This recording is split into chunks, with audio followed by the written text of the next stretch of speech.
कोण मदत देत नाही, कोण मदत देत नाही, मोदीवर आमच्या हक्काचं,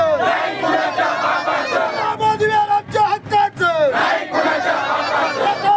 सब तुम्हारे पडो, सब तुम्हारे पडो, जनाब दादा तुम्हारे पडो,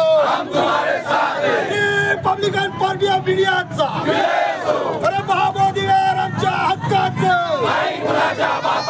महामोदीवर आमच्या हक्काचं,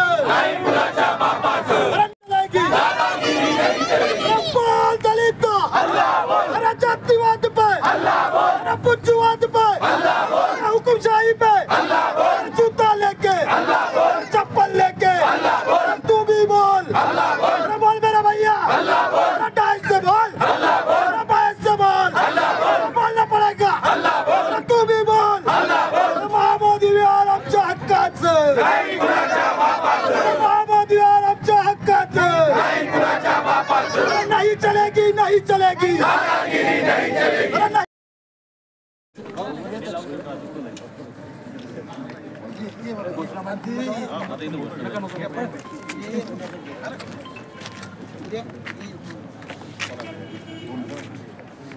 बिहारमधील बुद्धगया येथील मोदी विहार हे अनेक वर्षांपासून त्या ठिकाणी स्थापन करण्यात आलेलं आहे। अशोक राजा सम्राट ते तेव्हापासून ते विहार त्या ठिकाणी आहे आणि हे बुद्ध विहार बौद्धांच्या ताब्यात मिळालं पाहिजे ही मागणी घेऊन आज देशभर आंदोलन या ठिकाणी होत आहे। रिपब्लिकन पार्टी ऑफ इंडियाचे राष्ट्रीय अध्यक्ष रामदासजी आठवले यांच्या नेतृत्वाखाली आज पूर्ण महाराष्ट्रात हे आंदोलन त्या ठिकाणी चालू आहे आणि बुद्ध विहार हे आमच्या हक्काचं आहे आणि त्या ठिकाणी जर कोणी दुसरा हक्क दाखवत असेल आणि ते जर आमच्या ताब्यात नसेल तर बौद्धांना हा जी बाब आहे खटकणारी बाब आहे। म्हणून महाबोधी विहार हे आमच्या हक्काचं आहे आणि ते आम्हाला मिळालं पाहिजे आणि म्हणून त्या ठिकाणी आज रिपब्लिकन पार्टी ऑफ इंडियाच्या वतीनं आयुक्त कार्यालयावर निदर्शनं करण्यात आलेली आहेत। 1949चा जो मंदिर ट्रस्टचा कायदा आहे तो कायदा शासनानं रद्द करावा आणि नवीन कायदा ह्या विहारासाठी त्या ठिकाणी स्थापन केला गेला पाहिजे आणि बुद्ध विहार हे आमच्या ताब्यात दिलं पाहिजे। हे बुद्ध विहार ताब्यात मिळाल्याशिवाय बौद्ध जनता दलित जनता ही गप्प बसणार नाही आणि हे आंदोलन अधिकाधिक तीव्र होत राहील असं मला या ठिकाणी। दादा 1918 पासून वेळोवेळी आंदोलनं झाली आहे, जनता रस्त्यावर उतरलेली, तरी पण सरकार त्याकडे गांभीर्याने बघत नाही, लक्ष देत नाही, काय वाटतं? हे आंदोलन हे अनेक वर्षापासून या ठिकाणी सुरू आहे। मधून आंदोलन हे सुराई ससाई यांच्या नेतृत्वात देखील आंदोलन झालं होतं, परंतु आज बौद्धांची आणि दलितांची मागासवर्गीयांची ही परिस्थिती अशी आहे की आम्हाला प्रत्येक मागणीसाठी या ठिकाणी झगडावं लागतं। विद्यापीठाला बाबासाहेब आंबेडकरांचं नाव मिळावं यासाठी देखील आम्ही 17 वर्षे संघर्ष केला आणि अखिल भारतीय बौद्ध महासभा आणि अखिल भारतीय बौद्ध भिक्खू संघ यांच्या संयुक्त विद्यमानेने हे आंदोलन महाराष्ट्रात आणि देशात सुरू करण्यात आलेलं आहे। कारण बोधी विहार जे बुद्धगया येथील आहे हे बोधी विहार आमच्या ताब्यात मिळालं पाहिजे, बौद्धांच्या ताब्यात मिळालं पाहिजे।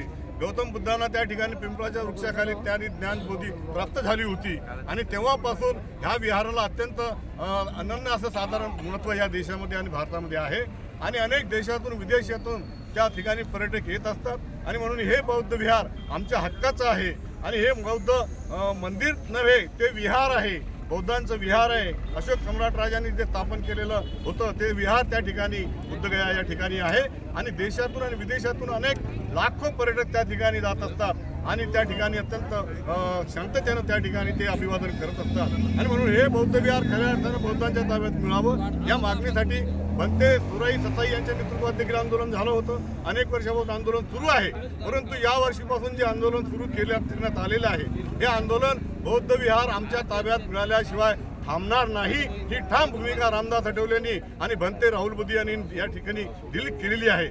रासू गवई ज्या वेळेला बिहारचे राज्यपाल होते त्यावेळेला देखील त्या ठिकाणी बौद्ध जनता त्या ठिकाणी भेटली होती आणि रासू गवईनं देखील बिहारच्या ज्या कॉन्स्टिट्यूशन आहे, बिहारची जी गव्हर्नमेंट आहे, बिहारचे जे मुख्यमंत्री आहेत त्यांना देखील त्यांनी या ठिकाणी निवेदन देऊन आठवले साहेबांनी ते सर्व भेटले होते आणि तेव्हापासून ही मागणी आम्ही रेटत आहोत। परंतु आता ही मागणी संपेपर्यंत आम्हाला विहार मिळेपर्यंत संपणार नाही, आंदोलन अधिकाधिक तीव्र करण्याचा संकल्प या ठिकाणी आठवले साहेबांनी केलेला आहे. पण आपण सरकारमध्ये आहात तरी आपली मागणी मान्य होत नाही.